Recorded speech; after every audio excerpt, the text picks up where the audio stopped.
Hello guys, welcome to my YouTube channel. അപ്പോൾ ഇന്നത്തെ video എന്ന് പറഞ്ഞാൽ കുറച്ച് പേര് എൻ്റെ അടുത്ത് റിക്വസ്റ്റ് ചെയ്തായിരുന്നു എങ്ങനെ എനിക്ക് 520 ഔട്ട് ഓഫ് 520 മാർക്ക് +1 സ്കോർ ചെയ്യാൻ പറ്റിയെന്ന്. അപ്പോൾ ഞാൻ വിചാരിച്ചു ഇന്ന് അതിനെ പറ്റി ഒരു വീഡിയോ ചെയ്യാമെന്ന്. കാരണം എൻ്റെ സ്റ്റഡി ടിപ്സ് കുറച്ചൊക്കെ യൂസ്ഫുൾ ആയ അത് ഏറ്റവും കൂടുതൽ സന്തോഷിക്കുന്ന ഞാനായിരിക്കും. സോ ഇന്ന് ഞാൻ ആ വീഡിയോ ഓരോ വിഷയത്തിനും ഞാൻ എങ്ങനെയാണ് പഠിച്ചതെന്ന് പറഞ്ഞു തരാൻ പോവുകയാണ്. അപ്പോൾ നമുക്ക് ഒഫീഷ്യലായിട്ട് വീഡിയോയിലേക്ക് കിടക്കാം. അപ്പോൾ നമ്മൾ ഓരോ വിഷയമായിട്ടായിരിക്കും പറയാൻ പോകുന്നത്. ഓരോ വിഷയത്തിലും ഞാൻ എങ്ങനെയാണ് ടൈം സ്പെൻഡ് ചെയ്തത്, എങ്ങനെയാണ് പഠിച്ചത്, ടെക്സ്റ്റ് വായിച്ചിട്ടുണ്ടോ ഇല്ലയോ എന്നൊക്കെ ആയിരിക്കും. സോ നമ്മളുടെ ഫസ്റ്റ് വിഷയം സെക്കൻഡ് ലാംഗ്വേജ് ആണ്. സെക്കൻഡ് ലാംഗ്വേജ് ഞാൻ ഹിന്ദി ആയിരുന്നു. ഹിന്ദിയിൽ എനിക്ക് മെയിൻ ആയിട്ട് പറയേണ്ട കാര്യം, നിങ്ങൾ അത്രയും കഷ്ടപ്പെട്ട് പഠിക്കേണ്ട കാര്യമൊന്നുമില്ല. ആൻഡ് എഴുതാനും അത്രയ്ക്കും ഭയങ്കരമായിട്ടൊന്നും ഇല്ല. മലയാളം എഴുതുന്നവർ ഒരുപാട് കഷ്ടപ്പെട്ടാണ് അവർ പേപ്പറും അതേപോലെ എല്ലാം തികയ്ക്കുന്നതും. 8 മാർക്കിന് 2.5 പേപ്പറും അതിൽ കൂടുതലും ഒക്കെ എഴുതേണ്ടി വരും. ബട്ട് നമുക്ക് അത്രയൊന്നുമില്ല. സോ ഹിന്ദിയിൽ ഏറ്റവും കൂടുതൽ ഞാൻ യൂസ് ചെയ്ത കാര്യം ടെക്സ്റ്റ് ബുക്കാണ്. ഞാൻ അല്ലാതെ പുറത്തുനിന്നുള്ള സോഴ്സോ അങ്ങനെയൊന്നും ഉപയോഗിച്ചിട്ടില്ല. പിന്നെ റിവിഷൻ ക്ലാസ് എക്സാമിനറിൻ്റെ ആയിരുന്നു ഞാൻ കൂടുതൽ കാണുന്നത് ഹിന്ദി. കാരണം എനിക്ക് ഹിന്ദി ചെറിയൊരു റിവിഷൻ ലാസ്റ്റ് വേണമെങ്കിൽ ആ സാറ് പഠിപ്പിക്കുന്നത് എനിക്ക് കുറച്ചുകൂടെ മനസ്സിലാവും. ആൻഡ് സ്കൂളിലെ നോട്ടായാലും ട്യൂഷനിലെ നോട്ടായാലും എല്ലാം നമ്മൾ കാണാതെ പഠിച്ചു പോയാലും ഒരു കുഴപ്പമില്ല. കാരണം ഹിന്ദി എപ്പോഴും റിപ്പീറ്റഡ് ക്വസ്റ്റ്യൻ ആയിരിക്കും ചോദിക്കുന്നത്. വേറെ ഒരു കോംപ്ലിക്കേഷൻസും അതിൻ്റെ അകത്ത് ഇതുവരെയും വന്ന് ഞാൻ കണ്ടിട്ടില്ല. സോ ഹിന്ദി നിങ്ങളുടെ ഫസ്റ്റ് പ്രിഫറൻസ് കൊടുക്കേണ്ടത് ടെക്സ്റ്റ് ബുക്ക്. ടെക്സ്റ്റ് ബുക്കിലെ എല്ലാ പേജും വായിച്ചാലും ഒരു കുഴപ്പമില്ല. ഓരോ ചാപ്റ്റർ വൈസ് വായിക്കുക. പിന്നെ നിങ്ങൾക്ക് സ്കൂളിൽ തരുന്നതായാലും ട്യൂഷൻ തരുന്നതായാലും അത്രയും മതി. വേറൊന്നും കാർഡ് കയറി പഠിക്കേണ്ട ആവശ്യമൊന്നുമില്ല ഹിന്ദിക്ക്. കാരണം അത്രേ ചോദിക്കുള്ളൂ. ഇനി ഹിന്ദിയെ പറ്റി വേറൊരു കാര്യം പറയുവാണെങ്കിൽ, ഇങ്ങനത്തെ ചില പ്രിൻ്റ് ഔട്ട്സ് ഞാൻ യൂസ് ചെയ്തിട്ടുണ്ട്. ഇത് ഞാനായിട്ട് വാങ്ങിച്ചതല്ല. എനിക്ക് ടെക്സ്റ്റും അതേപോലെ എല്ലാ വർഷത്തും ടെക്സ്റ്റ് തരുന്ന ചേട്ടൻ, അതായത് സീനിയർ തന്നതാണ്. അപ്പോൾ അല്ലാതെ ഞാനായിട്ട് വാങ്ങിച്ച ഒരു സാധനമില്ല. ഇത് നിങ്ങൾക്ക് HSS ലൈവ് നിന്ന് പ്രിൻ്റ് എടുക്കാൻ പറ്റുന്നതാണ്. ഇതിൻ്റെ അകത്ത് പ്രീവിയസ് ഇയർ ക്വസ്റ്റ്യൻസ് ആണ് കൂടുതലും ഉള്ളത്. ഓരോ ചാപ്റ്ററിലെ പ്രീവിയസ് ഇയർ ക്വസ്റ്റ്യനും എല്ലാം ഉണ്ട്. ഇത് ഞാൻ എക്സാമിൻ്റെ തലേന്നൊക്കെ ആകുമ്പോഴത്തേക്ക് ജസ്റ്റ് വായിച്ച് നോക്കത്തേ ഉള്ളൂ. അല്ലാതെ കാര്യമായിട്ടൊന്നും ഇല്ല ഇതിൽ. പിന്നെ ഇതും അങ്ങനെ ഒരു പ്രിൻ്റ് ഔട്ടാണ്. ഇതിൽ ഓരോ ചാപ്റ്റർ എഴുതിയ ആളിൻ്റെ പേരും അതേപോലെ അത് ഏത് വിധയിലുള്ള രചനയാണെന്നും പിന്നെ അതിൻ്റെ മലയാളം ക്വസ്റ്റ്യനും ഉണ്ട്. അങ്ങനെ കുറച്ച് നോട്ട്സ് ഉണ്ട്. ഇത് ഞാൻ പറഞ്ഞില്ലേ, ഞാനായിട്ട് വാങ്ങിച്ചതല്ല, സീനിയറെ തന്നപ്പോൾ കൂടെ തന്നതാണ്. And this is also useful. ഇനി നമ്മളുടെ നെക്സ്റ്റ് വിഷയം കെമിസ്ട്രിയാണ്. സോ കെമിസ്ട്രിയിൽ നിങ്ങൾ ഏറ്റവും കൂടുതൽ ശ്രദ്ധിക്കേണ്ട കാര്യം ടെക്സ്റ്റ് അല്ല. കാരണം കെമിസ്ട്രിയിൽ ടെക്സ്റ്റ് ബേസ്ഡ് ക്വസ്റ്റ്യൻസ് ആണെങ്കിലും നമ്മളുടെ നോട്ടിലുള്ള ഒരു സംഭവമേ സാധാരണ ചോദിക്കാറുള്ളൂ.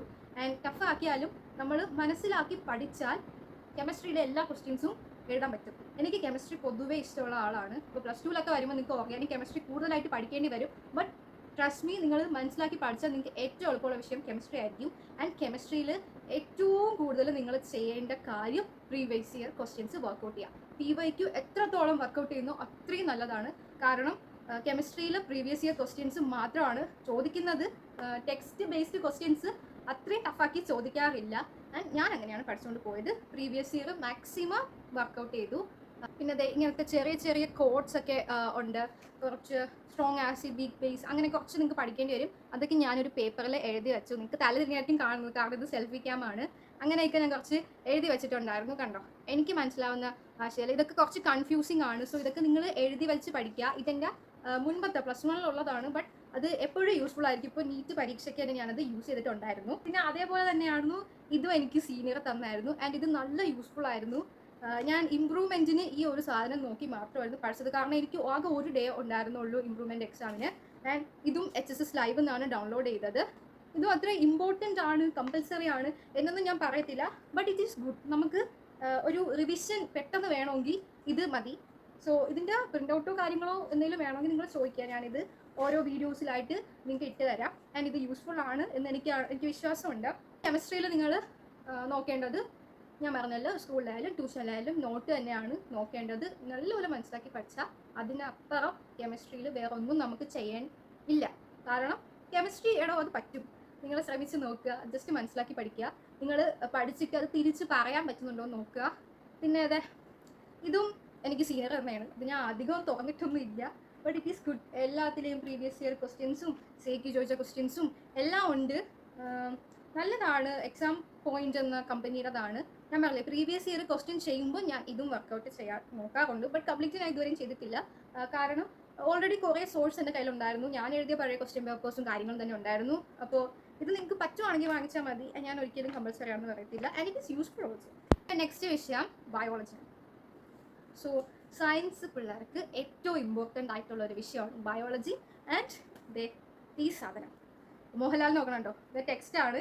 ഞാൻ ഏറ്റവും കൂടുതൽ യൂസ് ചെയ്തിട്ടുള്ള ഒരു ടെക്സ്റ്റാണ്. ഇതിൻ്റെ പുറത്ത് ഇതൊക്കെ പോയോണ്ടാണ് ഞാനൊരു ബൈൻഡൊക്കെ ഇട്ടത്. ആൻഡ് ഈ ഒരു സാധനം മാത്രം മതി, ഇതിനപ്പുറം വേറെ ഒന്നും ചിന്തിക്കേണ്ട. ആൻഡ് ഇതിൽ കുറച്ച് കാര്യങ്ങൾ ഞാൻ നിങ്ങൾക്ക് കാണിച്ചു തരാം ഞാൻ പഠിച്ചത് എങ്ങനെയാണെന്ന്. അപ്പോൾ ഏറ്റവും ഇമ്പോർട്ടൻ്റ് ആയിട്ടുള്ള ഒരു ചാപ്റ്ററാണ് നമ്മളുടെ മോർഫോളജി ഇൻ ഫ്ലവറിങ് പ്ലാന്റ്സ്. അതിൽ ഇത് കണ്ടോ, നിങ്ങൾക്ക് കാണുമ്പോൾ അറിയാം, ഞാൻ ഓരോ ലൈൻ ബൈ ലൈൻ വായിച്ചിട്ട് ഹൈലൈറ്റർ കൊണ്ട് മാർക്ക് ചെയ്തിട്ടുണ്ട്.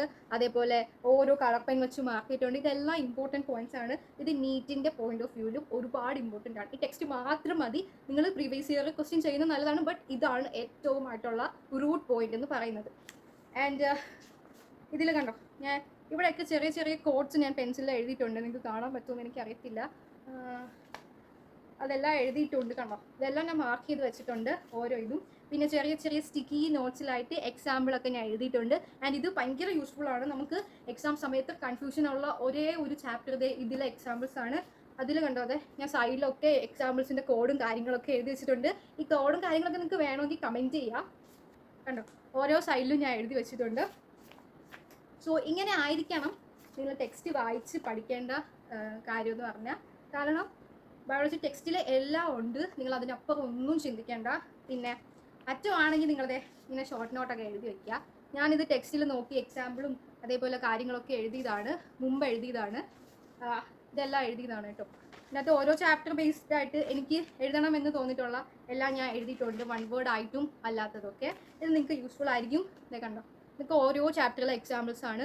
നമ്മൾ തന്നെ എഴുതുമ്പോൾ നമുക്ക് ഏറ്റവും കൂടുതൽ ഓർക്കാൻ ഈസി ആയിരിക്കും. കാരണം ഇത് നമ്മൾ ഉണ്ടാക്കിയ കോഡാണ്, നമ്മൾ ഉണ്ടാക്കിയ നോട്ടാണ്. അത് നമുക്ക് മാത്രമേ ഏറ്റവും പെട്ടെന്ന് കിട്ടത്തുള്ളൂ. സോ കുറച്ച് സമയം എടുക്കുകയാണെങ്കിൽ നിങ്ങൾ ടെക്സ്റ്റ് വായിച്ച് കോഡ് ഉണ്ടാക്കി പഠിക്കുക. And it is most useful thing എന്ന് എനിക്ക് പറയുള്ളൂ. കാരണം നമ്മൾ എക്സാം ഹാളിൽ ഇരുന്നിട്ട് ആലോചിക്കും, അപ്പോൾ ഫസ്റ്റ് വരുന്നത് നമ്മളെ കോഡായിരിക്കും, കാരണം നമ്മളല്ലേ അത് ഉണ്ടാക്കിയത്.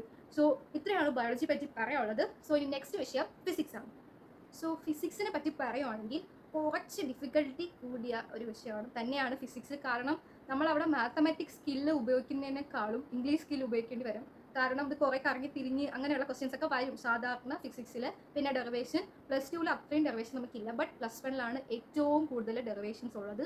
സോ എല്ലാം ഓർമ്മിച്ചിരിക്കാൻ ഒരൊറ്റ വഴി മാത്രമേ ഉള്ളൂ, എഴുതി പഠിക്കാം. മാക്സിമം നിങ്ങൾക്ക് എത്ര പറ്റുമോ അത്രയും എഴുതി പഠിക്കുക. അതാണ് എനിക്ക് മനസ്സിലായ കാര്യം. നമ്മളിപ്പോൾ ഇന്ന് എഴുതി നാളെ നമുക്കത് ഓർമ്മ ഉണ്ടാവണമെന്നില്ല, ബട്ട് കണ്ടിന്യൂസ് ആയിട്ട് എഴുതി പഠിച്ചാൽ നമുക്കിങ്ങനെ ഫ്ലോ ആയിട്ട് ഇങ്ങനെ വരും. അത് നിങ്ങൾക്ക് എക്സ്പീരിയൻസ് ചെയ്താലേ അത് അറിയാൻ പറ്റുള്ളൂ. അതിങ്ങനെ അങ്ങ് വരും ആ ഒരു ടൈം ആകുമ്പോൾ. കാരണം നിങ്ങൾ അത്രയും എഫേർട്ട് ചെയ്താണ്. ഞാൻ ഒരു എക്സാമ്പിൾ പറയാം. എൻ്റെ ട്യൂഷനിൽ ഒരു സാർ ഉണ്ടായിരുന്നു. ആൻഡ് ഓരോ ഡെറിവേഷൻ എഴുതുമ്പോഴും ആൾക്ക് 20 പ്രാവശ്യം അത് എഴുതി പഠിച്ചുകൊണ്ട് കൊടുക്കണം. അപ്പോൾ നിങ്ങൾ ആലോചിച്ച് നോക്ക്, നിങ്ങൾ എണ്ണുമ്പോൾ തന്നെ കുറേ ഡെറിവേഷൻസ്, ഒരു 19 ഡെറിവേഷൻ എങ്കിലും കാണും, ഇത് കൂടുതലുണ്ടെങ്കിലേ ഉള്ളൂ. അപ്പോൾ ആ സാർ ഇങ്ങനെ ഓരോന്നും ഇങ്ങനെ 20 പ്രാവശ്യം എന്ന് പറയുമ്പോൾ നമ്മൾ എഴുതിക്കൊണ്ട് കൊടുക്കും. അപ്പോൾ നമ്മൾ സാറിന് ഒരുപാട് പറഞ്ഞിട്ടുണ്ട്, ബട്ട് അത് നിങ്ങൾക്ക് ലാസ്റ്റ് ആ ഒരു സമയത്ത് നമുക്കത് വരും, ഓട്ടോമാറ്റിക്കലി അതങ്ങ് വരും. അപ്പോൾ നമ്മൾ ആലോചിക്കും, അന്ന് നമ്മൾ എഴുതിയതാണല്ലോ. സോ ഡെറിവേഷൻസ് പഠിക്കേണ്ട ഏറ്റവും ഇമ്പോർട്ടൻ്റ് ആയിട്ടുള്ള ഒരു കാര്യം എഴുതി പഠിക്കുക. പിന്നെ ഞാൻ അത്യാവശ്യം ഷോർട്ട് നോട്ട്സ് എഴുതുന്ന ഒരാളാണ്. സോ ഞാൻ നിങ്ങൾക്ക് കുറച്ച് ചാപ്റ്ററിലെ ഷോർട്ട് നോട്ട്സ് ഒന്ന് കാണിച്ചു തരാം. സോ ഇത് തെർമോഡൈനാമിക്സ് എന്നുള്ളൊരു ചാപ്റ്ററിൻ്റെ ഷോർട്ട് നോട്ടാണ്. ഞാൻ കണ്ടോ, എല്ലാ നോട്ട്സും ഞാൻ എഴുതി വെച്ചിട്ടുണ്ട്. ഇത് ചെറിയ ചെറിയ ഡെറിവേഷൻസും ഞാൻ എഴുതിയിട്ടുണ്ട് കണ്ടോ. ആൻഡ് ഇതൊരു 4 പേജ് മാത്രമേ വരുന്നുള്ളൂ, 2 പേപ്പറിൽ മാത്രമേ ഇത് നിൽക്കുന്നുള്ളൂ. ആൻഡ് ഇത് ഫുൾ ചാപ്റ്ററിലെ കൺസെപ്റ്റ് ഉണ്ട്. ഇത് നിങ്ങൾക്ക് റിവിഷന് ഏറ്റവും കൂടുതൽ ഹെൽപ്പ് ചെയ്യുന്ന ഒരു കാര്യമായിരിക്കും. കാരണം ഇത് നിങ്ങൾ എഴുതിയ നോട്ടാണ്, നിങ്ങളുടെ ലാംഗ്വേജ് ആണ്, നിങ്ങൾക്കിത് എത്താൻ പറ്റും. സോ ഇത് തെർമോഡൈനാമിക്സ് വേവ്സിൻ്റെ ഒക്കെ കണ്ടോ, ഓരോ കളറിലും അണ്ടർലൈൻ ചെയ്തും അതേപോലെ പിക്ചർ താഴെ കൊടുത്തും ബോക്സിലാക്കിയും അതേപോലെ കണ്ടോ നമ്മൾ ശ്രദ്ധിക്കുന്ന രീതിയിൽ ചെയ്യണം.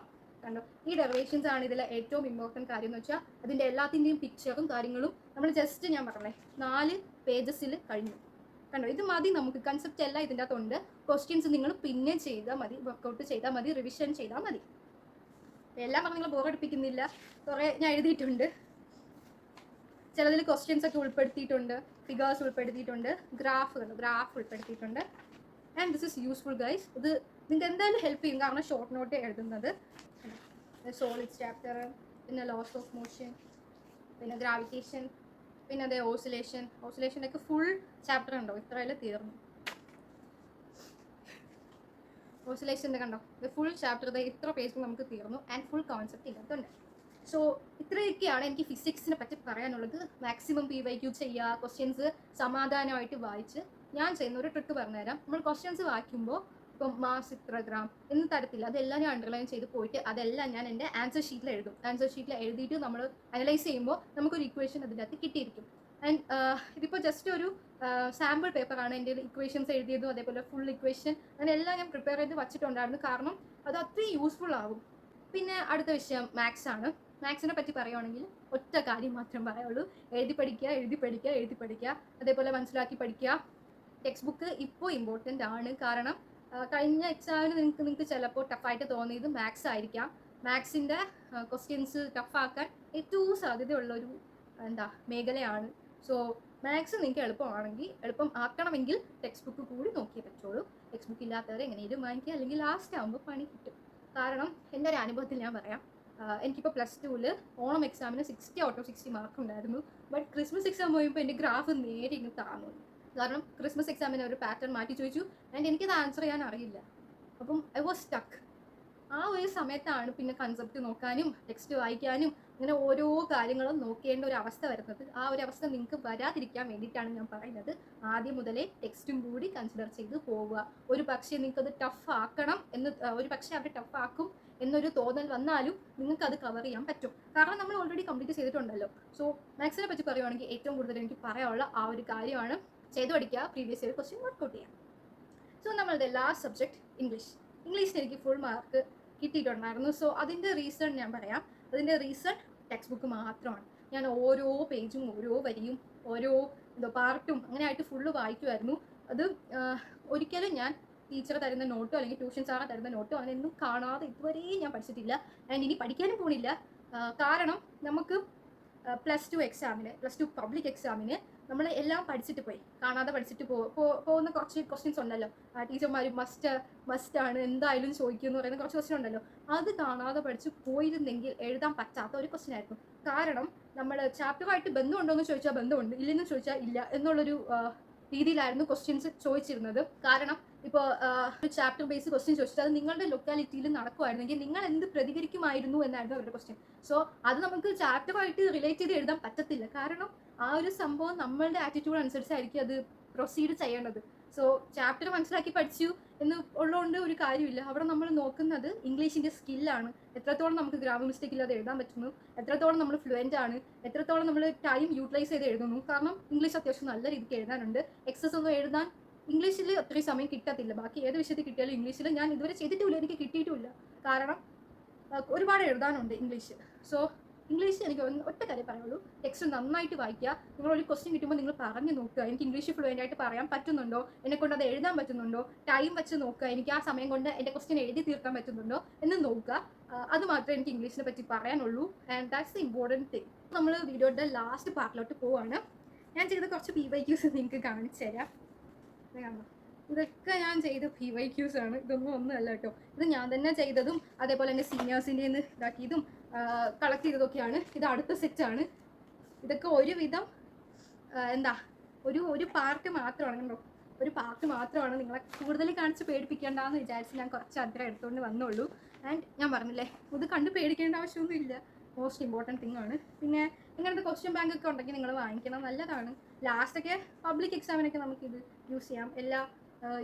എല്ലാ വിഷയവും ഉണ്ട്. മലയാളം ആയാലും അതിൻ്റെ മലയാളം ക്വസ്റ്റ്യൻസ് ആയാലും എല്ലാം ഉണ്ട്. നിങ്ങൾക്ക് വേണമെങ്കിൽ വാങ്ങിച്ചാൽ മതി, ഇറ്റ്സ് നോട്ട് കമ്പൽസറി.